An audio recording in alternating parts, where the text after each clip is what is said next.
Edward strikes out.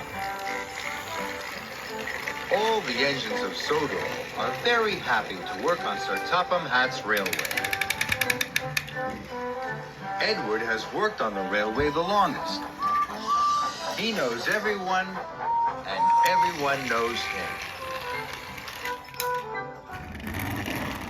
One summer morning, Edward arrived at the docks. He had to pick up some heavy pipes. Gordon and Thomas were already there. Thomas was very excited.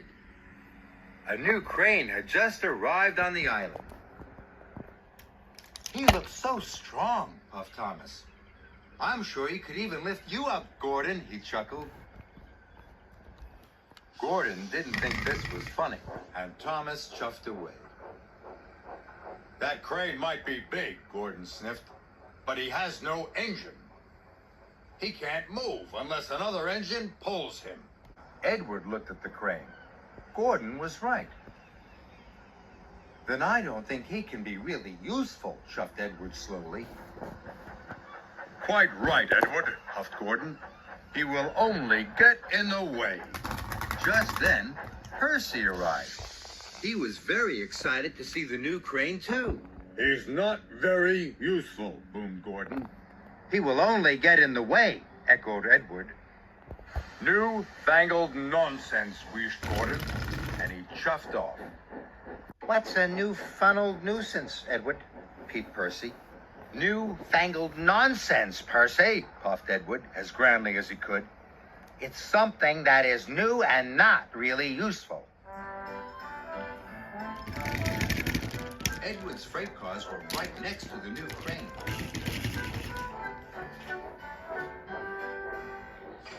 My name's Rocky, the crane smiled at Edward. I'm Edward, puffed Edward.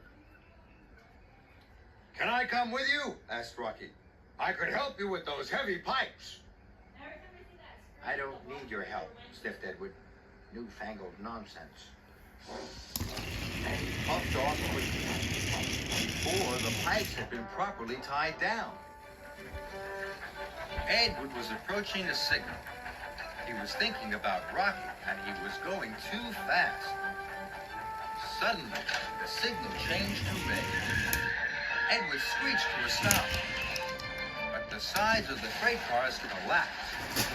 Steel pipes toppled all over the tracks. Bust my buffers, puffed Edward. He looked at the heavy pipes and wondered what to do. Thomas had said Rocky was very strong. Newfangled nonsense, huffed Edward, and he asked his driver to telephone for Harvey.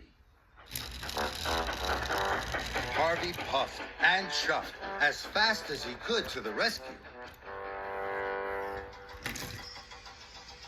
Harvey started to move the pipes, but the pipes were heavy. He could only lift them one by one. This is going to take me a very long time, gasped Harvey. Just then, Thomas and Emily arrived. They saw the pipes. We have to get through, tooted Thomas. Why don't you go and get Rocky? No, whistled Edward.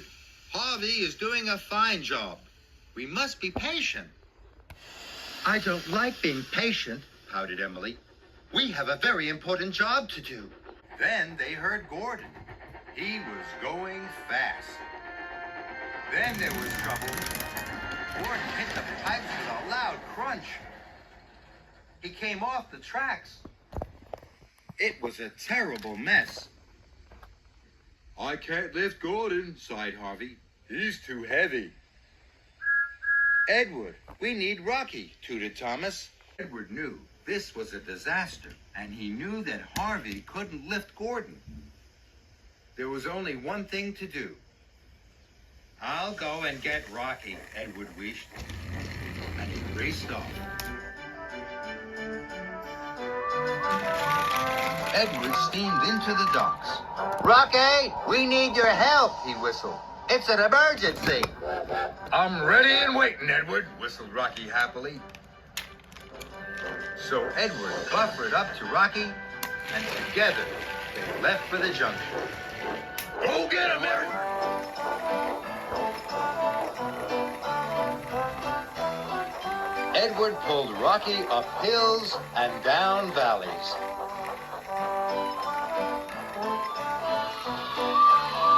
Everyone cheered and waved at them.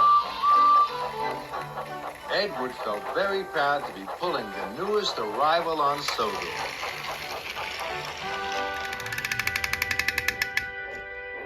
Edward soon pulled up with Rocky. I can fix this, Rocky smiled.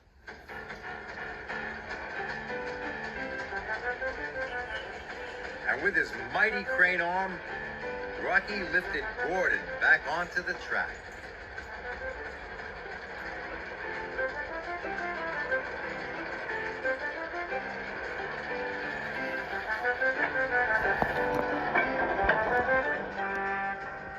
Gordon was surprised. Thank you, Rocky, he huffed. Good work. Then Rocky lifted all the pipes off the rails.